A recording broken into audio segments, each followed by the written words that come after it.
Wab Kinew says the hard work now begins. His path to Premier wasn't an easy or a short one either.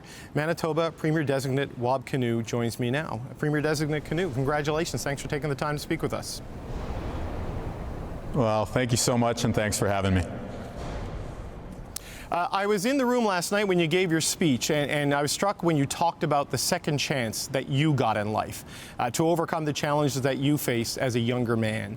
What does this victory say about the power of second chances? Well, I hope that it sends a message to young people that if you want to live a positive life, if you want to make good on your full potential, that you have the opportunity to do so, that in Manitoba and in Canada, you can reach your full potential if you're willing to put in the work, if you're willing to treat the people around you with respect. And certainly I feel that way, and so that's why I wanted to take some of the time that I had in speaking to our province and speaking to our country to send a message that I hope might help young people out there. You spoke directly to niches. Am I saying that word right? Niches? You're speaking to Indigenous youth in Manitoba. What message were you trying to convey to them?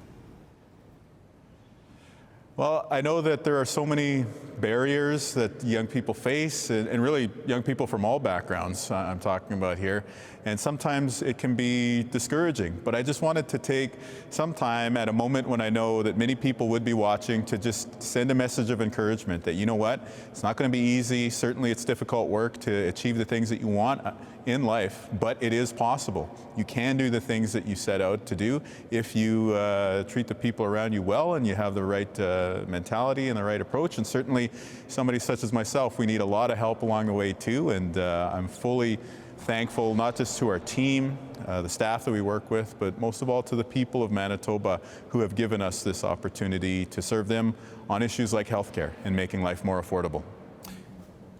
You made history with this win, and you said you want to be the best premier for all Manitobans, not just the First Nations premier for Manitoba, but the win is historic. So what message do you hope it sends to First Nations people here in Manitoba and right across Canada? Well, one of the things that I was very proud that we were able to address is, you know, over the years sometimes there's been this conversation about whether Indigenous people should participate in mainstream politics, but this time around I didn't hear any of that. This time I heard a lot of people buying in and saying, you know what, this is a system in which we can have a voice. This is an opportunity for us to make lives better, not just for ourselves, but from people from all walks of life in Manitoba. And so I would hope that one of the contributions that this campaign has made is to send a signal to people from all backgrounds, Indigenous people included, that it's so important to vote. It's so important to volunteer. It's so important to get involved in our democracy because you can help move the needle. You can make a difference. You mentioned healthcare in one of your earlier answers. It was at the center of your campaign, and your wife is a doctor, so I'm sure there's no pressure at home on this. But you say you want to fix Manitoba healthcare. In your view, what does a fixed healthcare system for this province look like, and how long do you think that's going to take? Well, let's be clear, this is going to be a difficult task. Healthcare wasn't broken overnight, and so it will take years to fix. We've been dealing with years of cuts. We've been dealing with the aftershocks of the pandemic. But what it looks like to me is the vision that we articulated in our campaign. Cancer care being the best quality service to help people in Manitoba dealing with that terrible affliction, to have new emergency rooms, to have better primary care so people can see a family doctor or a member of a primary care team. But really, what unites all of these things is that it has to start with staffing. We have to increase the number of nurses and physicians and healthcare professionals that we have working at the bedside here in Manitoba. And so really, the start of our plan and what will continue to be the focus of our plan over this multi-year process that we're setting out on is to improve the working conditions and to improve the number of staff that we have working in our healthcare system to serve the people of Manitoba. So how do you do that, Mr. Kinew? Because every province in Canada, every state in the United States of America needs nurses, needs doctors, needs health professionals. There's a global competition for the same people. So how does Manitoba have success when everyone else is also struggling? Well, we've laid out 3 points to our approach. The first is we have to plug the hole in the bottom of the boat. That means let's stop losing the people from the bedside that we currently have. And here, I think one of the unique approaches that we've recommended that we didn't hear on offer from some of the other parties is that we need to fix the culture of healthcare. There's been too much buildup in the bureaucracy of our healthcare system. It's time to simplify that and reinvest not only the resources, but also the decision-making power at the bedside. If we do that and we empower those working at the bedside, I really believe that we can improve retention. Then, of course, we need to do the recruitment, the training to develop that, the reinforcements, so to speak, to bring them to the bedside. And then, of course, those things like world-class cancer care here in Manitoba, new emergency departments, building the healthcare system of the future so that that young Manitoban out there who's thinking of studying nursing, thinking of studying medicine, decides, you know what, that's something I want to be a part of. I want to be a part of a special thing that's happening in healthcare in Manitoba. The healthcare was central to your campaign, but the controversy over whether to search the landfill outside of Winnipeg for the remains of Marcedes, Myran, and Morgan Harris, and possibly the unidentified woman known as Buffalo Woman, it became a central issue in this campaign. So now that you've won, will this search go ahead? Yes, it will. We've committed to that, and we will show dignity for these families by delivering on it. You said it won't cost $184 million, which is at the high end of the feasibility study, but you haven't put a new price tag on it. Is there a price you anticipate for this, and is there a price where this might be too high? Well, I think that what we need to do here is we need to find a second opinion, if you will. We've spoken to some experts already who've indicated that there's other search methods available, and so we want to get that insight. The news today out of the federal government that they've commissioned an additional study, hopefully that might help in this effort, but the bottom line is we need to move ahead with this issue quickly to ensure that we're respecting the dignity of these grieving family members. On the federal role, Indigenous Crown Relations Minister Gary Anandasangari says that he looks forward to working with you, presumably beyond the $740,000 they announced today for this study. What do you want to see from Ottawa on the larger search? Well, I would like to see Ottawa be a strong partner in ensuring that the search happens. And of course, I think along the way, in addition to having a partnership with other levels of government, we have to remember that there's a role for the municipalities here as well, is we really need to work with the families. And so over the next few weeks, we're going to be largely focused on a transition and moving towards that swearing-in date. But I do hope once we are in that government chair, once we have assumed office, that we're able to sit down with the families and in a respectful way work with them to develop a consensus on a respectful path forward.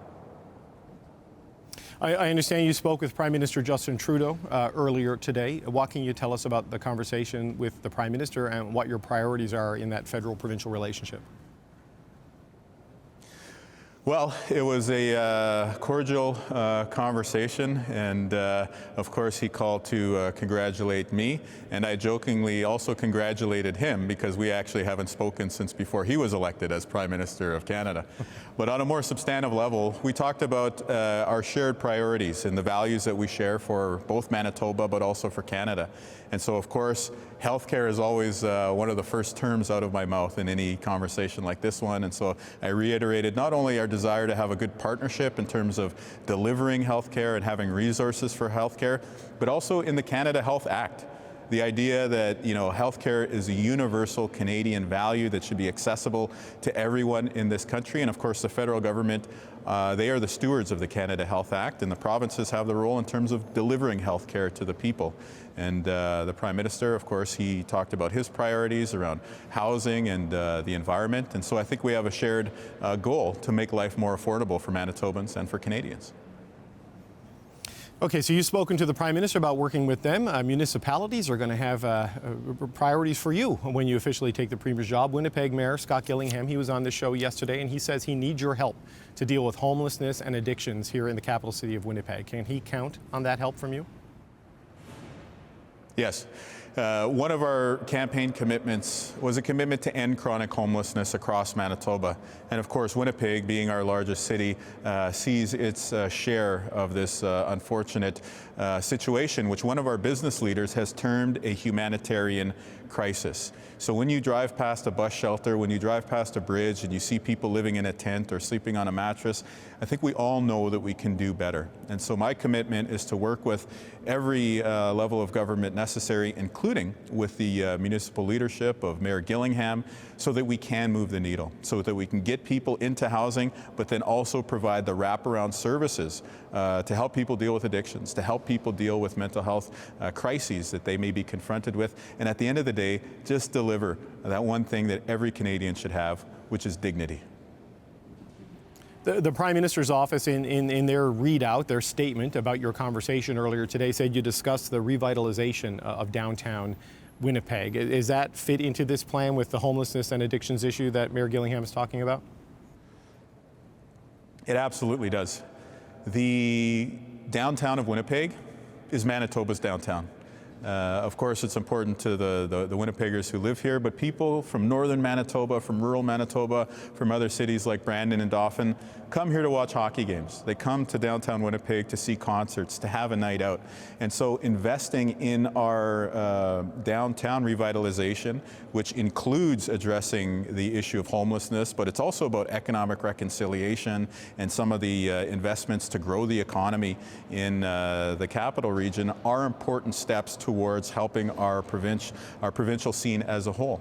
But of course, we have a responsibility to address homelessness in Thompson, in Brandon, in some of the other communities across the province that are really seeing challenges here. So of course, we want to be strong on downtown revitalization for Winnipeg, but we want to be strong on community revitalization for everyone in Manitoba. Okay, just a final point before we let you go. You say you're focusing on transition. How quickly will you go from premier-designate to premier, and when will we see your first cabinet? Well, I don't have any specifics to share with you right now. Unfortunately, I can't help you make any news on that front, but I would say in the coming weeks, we will be making that move. Okay. Manitoba Premier-designate Wab Kinew, congratulations again, and thanks so much for joining us today. Thank you so much.